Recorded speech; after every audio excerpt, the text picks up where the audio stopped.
Hey there, gamers. Welcome back to Cryptic Gaming. I hope you've been having a wonderful week. So I want to take a little bit of time here in the video to talk about where we're headed with this season and coming seasons in the game. If you're new to the game, maybe you're watching, try to figure out if this is the right game for you. We'll give you a little rundown real quick. Essentially, what you're starting off as is you are coming in as a shipwrecked pirate, and you're going to start building your own kingdom. And the story mode that you're going to see is basically a tutorial to teach you different aspects of the game that you could play as a cutthroat pirate, that you can run as a mercantile, meaning that you're just running merchandise and things like that, and creating your own empires, and then working your way into a kingpin ship so you can be essentially like Skurlock or Rama, running your own kingdoms, but also getting you to a point where you could be like some of the pirate lords you find in the game, like Philip Lepest and Lee, Ling, Vikram, you name it. All of these different pirate lords, essentially you are working on trying to reach their level of gameplay. Now, one of the things that I am excited about coming here in September, which is the midpoint of Season 2, which, by the way, this is called Oaths of War, is what this season currently is called. We're going to actually be picking a side within the faction, guys. So Faction War starts midpoint of this season. So that's going to be great. Essentially, what we're going to be doing is picking DMC or Campaign Royale, which is splitting this map right down the middle. We're going to bring up a thing here now. It has been reported that the way this is going to work is there will be a factional system of points with certain objectives that if you're on the DMC side, if you're defeating the Campaign Royale and their accomplices over here, you're destroying their little factories or factions, their convoys. They will have different types of missions that you will earn faction points that will expand the map in your favor. So essentially, the sides are going to be Campaign, DMC, and us, the players, defending and attacking the other side is going to have a lot of play and a lot of say-so in how this map progresses in future seasons. Now, this is what they were saying in the deck for those who missed that on the 23rd, so that's going to be pretty awesome to see. We did get large ships in the game, the first of which is the frigate. We have a confirmed Corvette coming in, which is going to be kind of a fast-moving DPS ship, so I guess it's probably going to be similar to what we see with a Brigantine or even the Badar and the smaller ships. And we're supposed to, from what they're saying, start seeing larger ships coming in, following the formula of what we've seen with the small and medium ships, with the frigate and of course that Corvette being the first confirmed of hopefully several more coming into the game. So we will still need a fire base, fire brand ship. We're going to need an explosive brand ship as well coming into this. So it's really awesome to hear that they've got some plans coming up still, even though we don't really know if any ships confirmed for Season 3. There are some rumors going around. Rather than spreading those rumors, we will wait to see what they say. There is a medium ship that we did not get in the game that was originally in a lot of the artwork that we were supposed to get, which is the Ganja ship, which was a medium firebrand ship, similar, kind of an upgrade to the Sambuck, essentially is what it was. So we'll have to wait and see if that ends up making its way into the game or not. Don't really know. Haven't really heard anything in regards to that. But what we have heard is the reputation system where we're going to be able to forge alliances within the game is coming in Season 3. So that's going to be awesome to see that. Now, the way reputation works currently in this game is if you look over, we can edit our play card. We can add different things to it based off of the reputation that we're earning in the game. So we can bring this open here, and we have a lot of badges we've earned. Now, this is just a simple aspect of it. Factional reputation is obviously going to be different. You can see some of those things coming into the game already with the faction ships. If you're not sure what I'm talking about, run a hostile takeover. Any ship that's a level 6 or higher that you destroy, you get a faction point for that. So that's the beginning stage of this faction system that's going to be working within the faction war system. So that is still something we're going to have to wait to see how it works. Plus the alliance part, not entirely certain what that means, but it sounds like we're going to be able to make in-game alliances with other pirates. So I know that is something we have all looked forward to and have been waiting to see happen. So that's going to be pretty awesome. There is also going to be I know everybody wants to hear about the land combat system, so you can see some of the little things in the deck and some of the other videos that they've released. It shows some really cool aspects of the land combat system. Now, how that's going to work is it sounds like there's going to be a tree that's going to be added to the game for that. That one is going to make it so that you can build certain aspects or spec certain aspects into your captaincy to be able to help those combat systems. But that also is supposed to transfer over into the officer system. So we're going to be allowed to have a first officer, or whatever you would like to call them, but it's called the officer system, where we're going to basically be able to pick our quartermaster for our ship.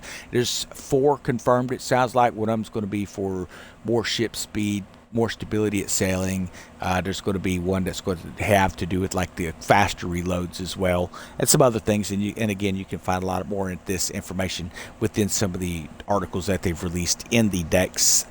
There wasn't so much about it in this past one, but the year 2 deck, I do recommend going back and watching that. There's a lot of information to digest in that, but this is going to have a system as well within the officer ranking system, where it sounds like we're going to be able to adjust some things in there and kind of customize it to work best for our game style play based off of which officer we choose. So that's going to be awesome to see that coming into Season 3. Of course, like I said, no confirmed ship for Season 3. Would not surprise me to see something coming into it, though.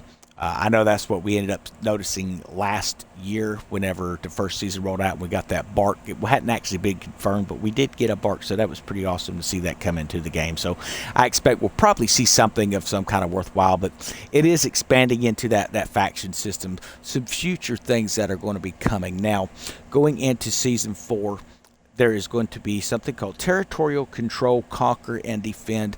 Now, from what it is sounding like, here at the beginning stages of that is, let's say that a campaign royale decides they're going to attack Megafort Houston, or if we own Megafort Wolvenhall here, it sounds like it will key up for everyone who is DMC side that a defense needs to happen, that we need to show up for a defense to defend a base. Now, where that base is going to be at, how exactly it's going to work, we're still waiting to hear, but it sounds like we will be able to defend convoys and defend territories and things like that whenever the other side attacks it. So that's going to open a game aspect like we've not really seen in the past. Now, to how that will work, will you need to have your PvP flag up? Will you automatically have a PvP on you at that point? We'll just have to wait and see exactly what they bring in. They're not going to force you to play PvP in this game, though, guys. Now, there has been some questions about will you have to choose a faction. I don't see why you wouldn't want to. The reason for that is it's going to be up to you how deep you get into that faction system gameplay, obviously. It's not going to affect us being able to do our normal farm routes and things like that. And as we've seen with new aspects of the game, for instance, the Megafort Wolvenhall, Wolves Hollow, as they're calling it. This thing here is essentially paying you better than anything else in the game. While it is a little bit of lengthy battle, it could take anywhere between 8-15 minutes, depending on the time you're in, but typically within 8 minutes you could pretty much finish it. You're getting around 5,000 pieces of 8, and of course Megafort caches and Ascension modules, Masterwork kits, all the things that we used to get when we would run this Megafort Houston, except we're getting more of them. So this has effectively become the big grind area here. You get those deep iron that you can use to upgrade your large ships. Now, there are a lot of people who are continuing to grind this with the hopes that deep iron will be used in the Corvette, which is confirmed for Season 4. We're going to be getting the Corvette large ship, plus we're looking at a Hunter's Dhow, part of the Hunter's Guild system that's coming in. Not a lot of information on that has come in, but it sounds like the Kraken is coming in, and then we're going to be able to actually participate in different types of hunts for sea monsters and things like that. A little bit different than what we're doing with some of the sea monsters already, obviously. So it'll be cool to see how that ends up opening up into this game. So we're seeing a lot of really great things, but that territorial control and conquer and defend that's coming in, guys, that is kind of an opening to what I believe will eventually bring us that northern map that has been promised. We just haven't seen it yet. If you Google this stuff, that says that there is a territory up here. It's being released in the AI systems and stuff that they're talking about. A little bit more about what it is and what it'll consist of. It's more of a PvPvE. Like I say, this is all Google stuff you can bring up. So that'll be interesting to see how that plays into the conquer and defend aspect of the game. I imagine it's really going to open it up, but we have to get there first within Season 4. Then Year 3, I fully expect this game is going to blow up, meaning it's really going to become a popular grind, because it's going to open a lot of dimensions of a game that we've not seen in really any kind of a pirate or naval combat type system game in the gaming industry right now. So this really, the game that is really starting to expand. For those of us last year, we were doing the Rise of the Kingpins. That was us coming into Kingpin ships. That was us becoming our own pirate lord, having our own helms and our own conquered territories. As you can see, we're kind of coming along with the helm. Upgrades are finished now. Empire still working on finishing it off. We're getting pretty close. Just about everything is 5s. We still got a few 4s in here. It's about, I don't know, 18, 20 probably we still got to get done, but everything else is done. The southern section here has been taken care of, and then of course all of the Red Isles and Africa is now up to 5s and completed. So that's going to be great to have that aspect where I don't have to go and grind as much as a lot of people do, meaning if there's certain items I decide I need, like say if all of a sudden I decide, you know what, I really need Greenheart planks, I could actually just set this factory here to producing Greenheart planks, and I don't have to go out and hunt this stuff down. It's going to automatically generate, and I can have a ship picking it up, bringing it back to my warehouse. So that's going to be a great aspect in the game, and each factory has its own set of things that you can do, whether you're producing 8s, producing magnetite ingots, or juniper planks, find a backup zinc ingots. Maybe you're at capital cities, any of your capitals, you can come in, and depending on which location it is, you can do like ascension modules, or you might even get to do upgrade parts at that facility. That all has to do with your upgrade system within the helm. So I do recommend that you get started on that. If you're new to the game, obviously you want to make sure that you get this Helm Empire administration done. Then of course coercive growth, that's going to let you get 8 more on top of that. I think it's 8 to 10 that you're allowed anyway, and then that's going to add where you can get 8 more. This here is going to make it so that whenever you continue to run hostile takeovers, which is how you're going to capture forts, it's then going to allow you to upgrade that fort as well, so you don't have to spend pieces of 8 to upgrade that. And that is true all the way up to the final upgrade of 4. To go from a 4 to a 5, you have to spend 10,000 pieces of 8.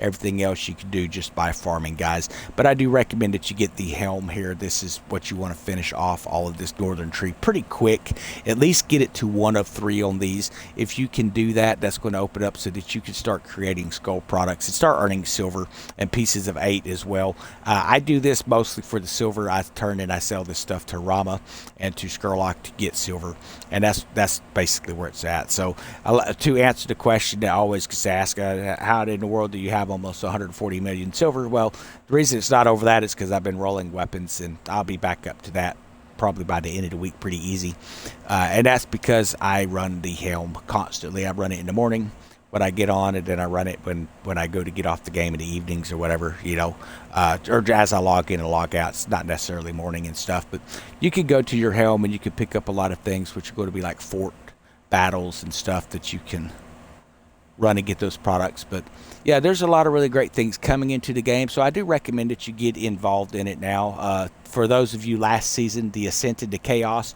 it was, I'm sure, a chaotic time for a lot of folks. One of the things that as you're coming into this game, you're not having to deal with, like what we had to deal with, was the excessive grind factor to get certain things. Now, obviously, there's a grind in effect for your deep silver. I'm sorry, your deep iron, which is needed for that frigate to get it upgraded, to build it, and to upgrade it. But understand, a lot of these things, such as like the Li Tian Ying, and then of course your Lepest and things, we had to, when I say farm, I'm talking it used to take entire servers. We didn't have any level 15 people to help us out with at the time. At the time, we could only get a ship to a level 13, and even then, it was really hard to take out some of these 18, 19s and things that we would run into in the game, and we would have to bring a whole server to bear to take a lot of these guys out, and you had to do it multiple times in order to get the furnitures and the weapons and things that are now kind of like dropping like hotcakes essentially. I mean, there is, it's, to me, it's just insane the amount of stuff that drops now, and the drop rates, they've definitely gotten a lot better. That's to help you new players and those who are returning to get caught up to where we're at. So that's pretty awesome to see that happening in the game. They're taking that into consideration. Now, one of the things that we have seen in the past, though, is when new stuff comes into the game, such as the aspect of the pass, which is not necessarily new, but they have changed a few things in that. So SP is now earned via each event, and each type of action that you take in the game has an assigned amount of smuggler point value. And once you hit 1,000 smuggler points, as you can see in the left hand corner, 532 of 1,000, when that hits 1,000, it will then essentially give me a smuggler's token to spend on the pass. Now, I've heard every excuse under the book. I've heard people get mad. I've heard people, make excuses and all things under the moon. Understand, when it comes to Smuggler Pass, you have, starting from start to finish, 90 days to complete it. If you earn 1 token a day, which is, it'd be impossible not to do, if you will do that, then you're going to be finished with the Smuggler Pass in the 90 days, which is all it takes. Now, are you going to be, as a player who has, maybe you just have weekends to play, are you going to be able to get 7 smuggler points over that weekend? Absolutely. You can very easily do that. When I come into this season here, I spent my gold. As you see, I still have 200 up here, but I spent the gold on getting to my frigate blueprint, which was essentially just having to buy the Smuggler Pass Ultimate, which gave me 20 points, and I bought the other 25 with what gold I had saved up, and that gave me up to the 45 I needed to get the blueprint, which was spending 45 tokens.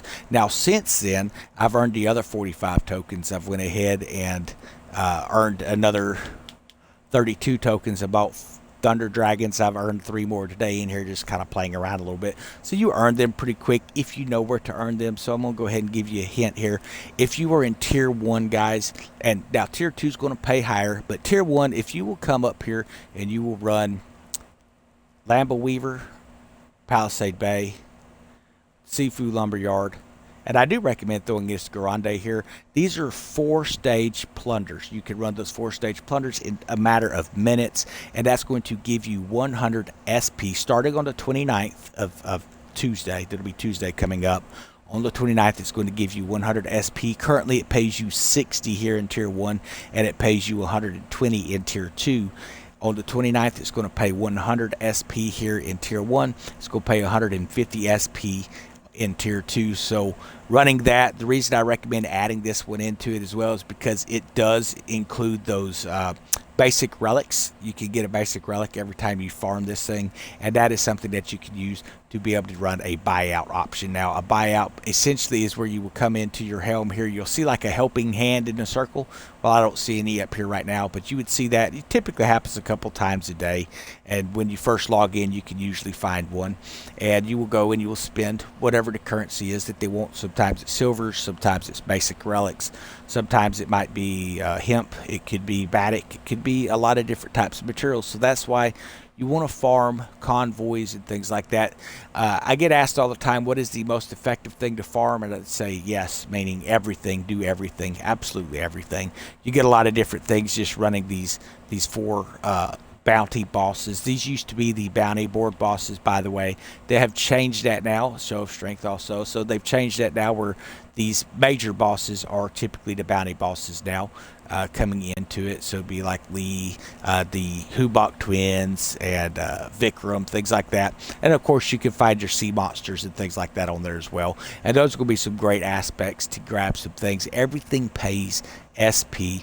If you check out the community board here in YouTube, you will find where I've posted that chart up for the 29th. It's going to be great to be able to come in and farm this stuff. So effectively, what you're looking at is if you run these 4 and you do a completion That's 8 that you've done.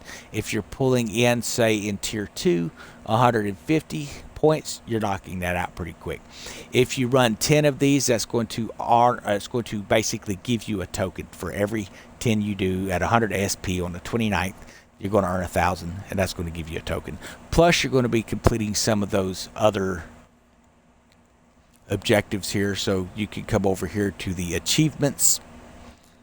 And there's quite a few achievements. Some of them will be for weekly. Some of them will be for seasonal as well. Weeklies reset weekly. Then, of course, now you have these event achievements that you can do, which is like completing 10 warship events. Means destroying 10 warships. You get the elite warships, getting so much damage with bombards, fire type damage, damage again with bombards, another fire type damage, hitting 100 weak spots, opening 15 moonshine strong boxes. So each time you see events enter the game, you're going to get that, and you can earn quite a few. We earned 7 of 10 in like no time at all. It went pretty quick. So, and like I say again, within the seasonal progression, you're going to have some like completing the treasure maps, running cargo events, defeating sea monsters, ascending weapons, completing convoys, crafting ships, dealing out damage, completing certain plunders and things like that. So many plunders. You're going to be able to really expand into the game with that. So something else I get asked quite a bit now, what is the fastest way to run Infamy? Well, first off, I don't want you to get too focused on just completing Infamy, because you're going to be missing out on the game. You want to run the story mode when you first come into the game. You're going to be talking to Skurlock, and then he's going to start sending you to Rema. It sounds like they've really streamlined a lot of that stuff here in year 2. So I don't know how much you're missing out on, obviously, because I can't really go back and replay the story mode the way that y'all are playing it.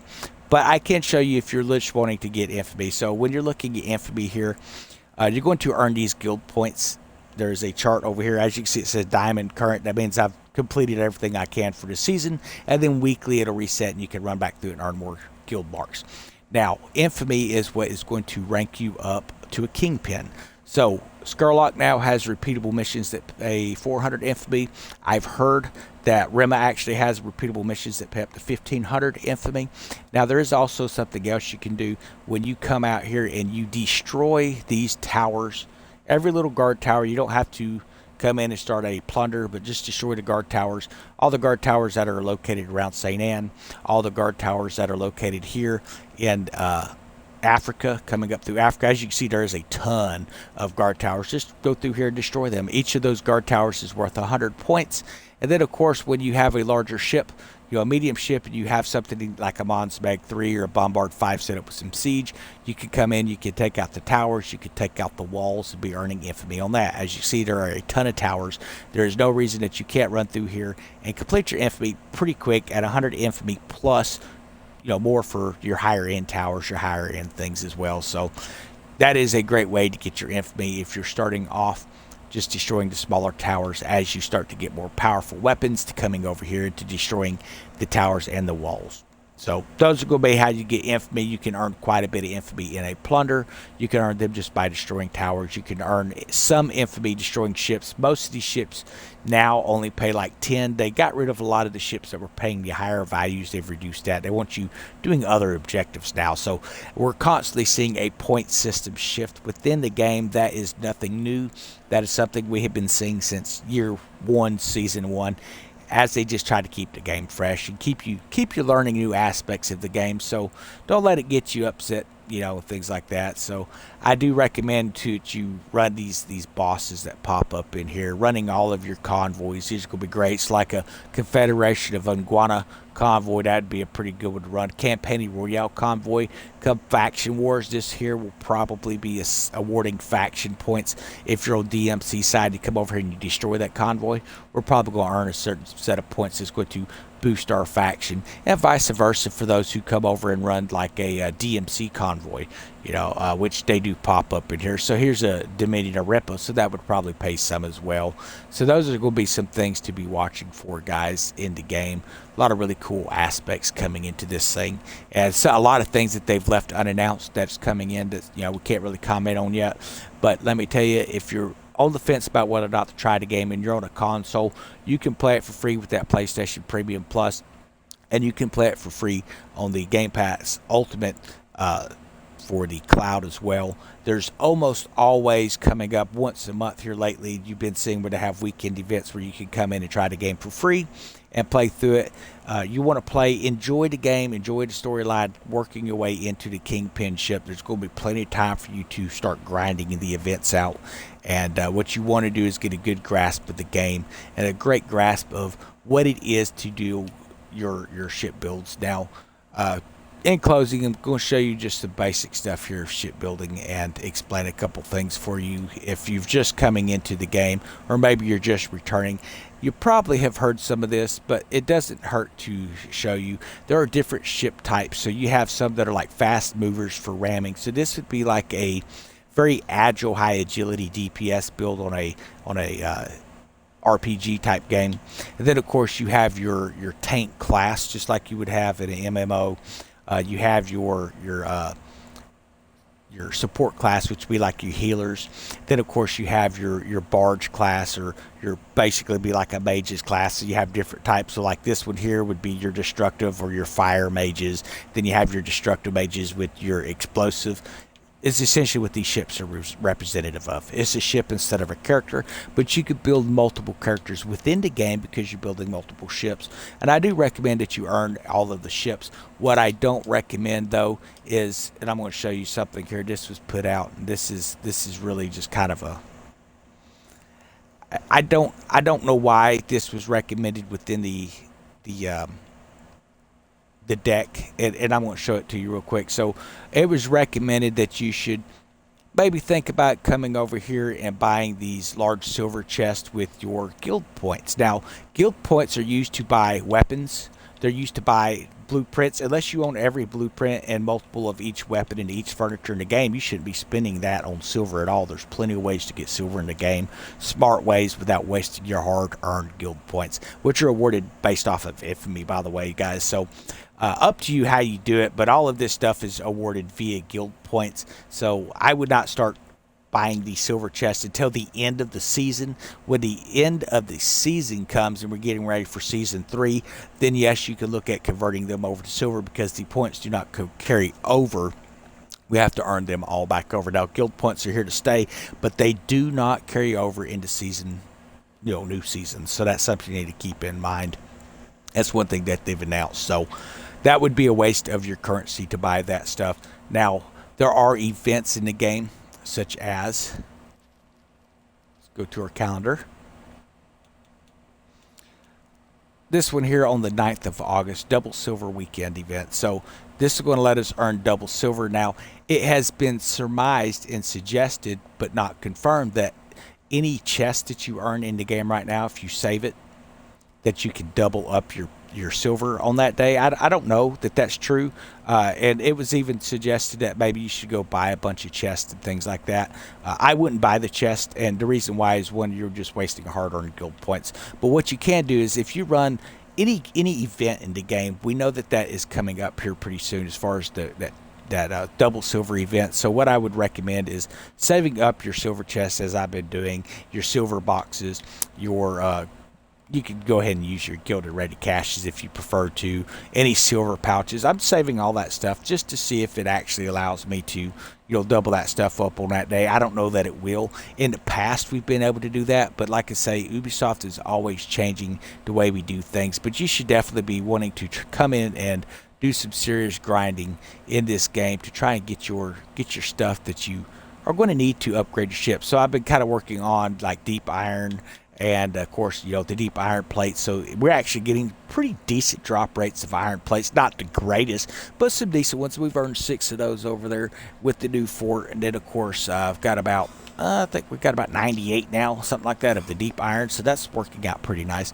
And that's just running through that new mega fort, guys. So I hope this video has found you and given you some good insight into the game. Maybe it's showed you a few things. Now, as far as battle videos and things like that, there's quite a few up there that I've got. But if you really want to watch some battle videos, definitely follow me on Twitch, because that's typically where I put most of those types of videos, just going out and just farming and just destroying a lot of stuff. Most people don't want to just watch you gameplay, but it has helped a lot of folks that I've heard that it has really kind of opened their mind to some new routes and new ways to play the game. So hope it's inspired you. Main thing is keep on with the game, don't give up, and we'll see you on the water.